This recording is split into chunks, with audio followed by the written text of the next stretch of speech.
Hey, Mike and Paula, thanks for joining me this morning for the next installment in our Tech 10 series. I'm Chris Rollo, and I co-lead our tech practice here at AlixPartners. As I was, trying to think about how do we start this thing, what topic should we go with? I recognize as my son was watching Family Guy that there's something that really grinds my gears, and one of those things that grinds my gears is buzzwords. AI, big data, blockchain, innovation, and how everybody orders it like it's a menu. Oh, I'd like some more blockchain today, please. That's not to say it's the wrong answer, but we're seeing a lot of folks spending a lot of time and energy on these topics without getting anything out of it. And so that's the topic for today is how do we actually take innovation as an example and ground it in reality and put it in execution and get something out of it. Paul, is there any recent client innovation initiative that rings a bell with what I just mentioned about buzzwordy, not rooted in reality, and didn't get the results that they thought that it did? The new technologies, the new shiny objects come and go. And it's not that they're not real, right? Sometimes the advancement is actually real, but they so often get outsized in terms of is it the answer? Is it the silver bullet? So recently we've been working with a client about optimizing their software development organization and processes and all. And the talk is so much about AI and automation, but it was, I'm going to say it's 80, 90% about, am I organized the right way? Am I doing the right processes? Yes, I want to leverage the AI in those processes. Am I building the right things? What's my decision making on what I want to build? So just trying to make sure that those new advancements don't get out of proportion and you forget the fundamentals about who's going to do what and why.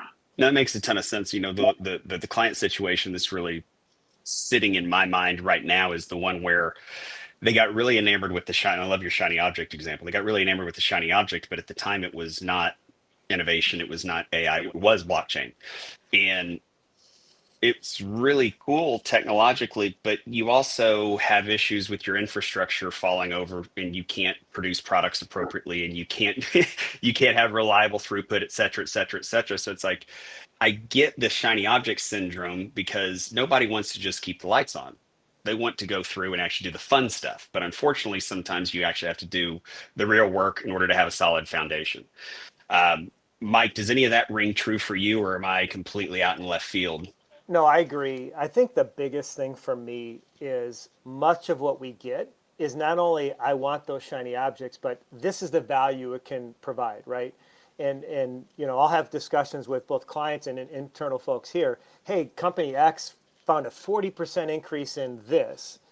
And so the challenge is always there's expectations that come along with it, right? Because the marketing is out there. Hey, this company did this company did that. They see the numbers and they extrapolate that to say, hey, if I do that, I can save $100 million or whatever the number is. The challenge is always trying to figure out how to get there. And one part is making sure the organization is capable, has the hygiene to be able to do that, has the ability to be effective with it. The other one is you have to start somewhere. And that these types of initiatives don't generate that value immediately. You have to start to fail a little bit, right? And you may only get 60 to 70% efficiency the first time through. But the more you train the model, the more you build the context into it, which is, I think, what people miss about this. The more you build that and the more you customize it for your business or for your business case, if you will, the more you're going to start to see that value develop. Mike, probably the biggest thing that stuck out to me was the commitment from an investment perspective and giving it time. But then the idea of where does ambition and readiness overlap, or how do we make them overlap? Ambition, I think, is tough because you don't know whether the business case or the value that you're looking for is truly going to be there. You got to know when to kill things. You got to know when to stick with them. You got to know when you're seeing true success or you're like, no, this is going to be a bit of a dead end. You may get it wrong the first time through. And so having an idea and knowing where and how to place those bets, I think, is critical. Not very many companies have a culture of innovation ingrained in what they do. And what you're trying to do here is to do some level of innovation that you're going to be placing these bets. And so how you do it culturally, how you do it, process-wise, I think matters. When I think about the execution side of things, I don't want to come away, I don't want, anyone who listens to this come away with a negative thought that you shouldn't do innovation, because you should. What we're seeing though is that there is a structured set of processes, ideas, guardrails, if you will, that you need to have when you undertake something like that. And to take a more positive spin on things, Paula, what have you seen work from an innovation perspective, or what characteristics are successful with that execution mindset? What I have seen rarely, but I like it better than okay, let's do a blockchain hackathon or a AI, innovation contest. How about a reduce customer churn hackathon? Or, more of it's not about the technology, it's about what's the business goal you're going for. And then the other thing that I really like is be okay with failure, as they say, fast failure, do MVPs, make sure you're really proving it out before you spend too much, but plan for success. And what I mean by that is if you're not prepared and thinking through, okay, assuming this is successful, what do I need to be doing to scale it? Because a lot of times, if you're not thinking ahead enough on that, you can have this great MVP, this great pilot, but you haven't thought through am I going to embed it into the organization? How am I going to make sure I scale it? So being realistic about, okay, yes, take down some walls to get the initial innovation going, but plan for how you're going to bring it back into the fold. Another interesting point off this, just to kind of jump in, that really is interesting as opposed to previous hype cycles and things like that, is that this space nowadays is very much software and tool driven. And so a lot of times companies are buying tooling to try and do this. And those tools are a lot of times purpose built. And so I think the challenge is picking the tooling and how you integrate that into what you're trying to solve.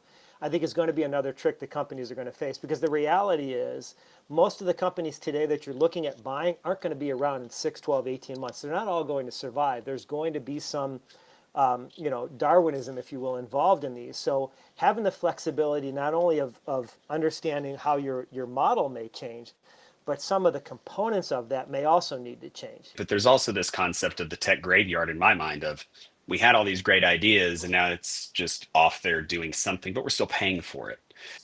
That's kind of cute when there's one or two things, but you fast forward a year or so down the road and now you've just got this abyss, if you will, of costs that's not really doing anything for you. We've seen a lot of cases where the execution is is the challenge, and it's not even the corporate focus or the intentionality or the realism. All those things are 100% true, but it's getting those ideas together, getting all the heads nodding at the appropriate levels.